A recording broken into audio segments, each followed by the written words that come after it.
Africa, there's an old saying that when you're in an arena of wrongdoing, the best next step is to do the right thing.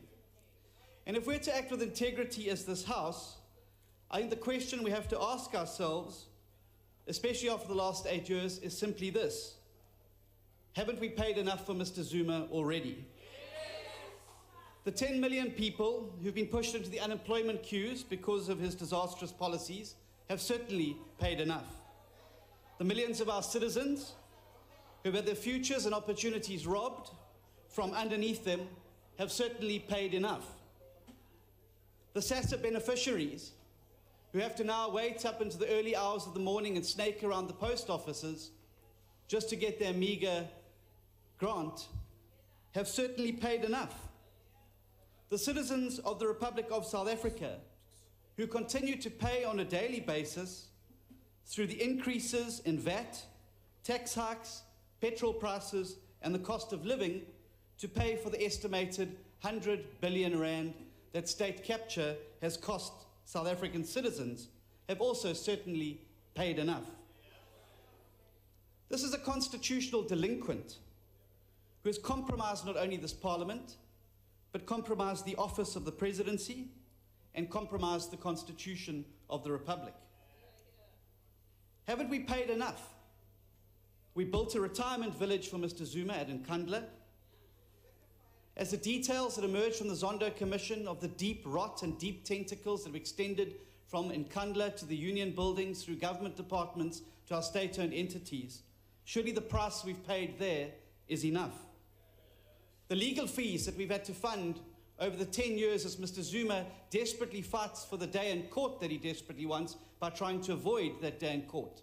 Have we not paid enough for those legal fees? And the truth of the matter is that the constitutional wrecking ball that is Mr. Zuma has not stopped. Just this weekend, the chief whip of the African National Congress tweeted that there is a clandestine plot, which is the undermining of our state in its efforts to fight and reverse state capture, unquote. Why would we reward this man with an increase in his pension and increase in the salary? And if, as the ANC's head of economic policy, Mr. Enoch Gondwana, said that Mr. Zuma is responsible for what has happened, then why on earth would we want to reward this behavior by passing this recommendation in the House today? There are some amongst us today who will come to this podium and argue that this is Mr. Zuma's due. But following the law, we must pass this recommendation in the House today. But I would remind honourable members to look very carefully at the resolution that's before us today. This is not a directive, it's not an instruction, it is a recommendation to this House.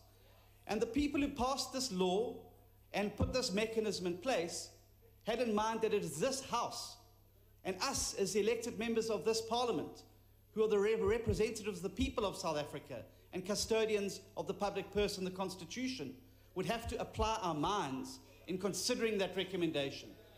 It means that this House has discretion, if it so wishes, not to pass this recommendation and to refuse it.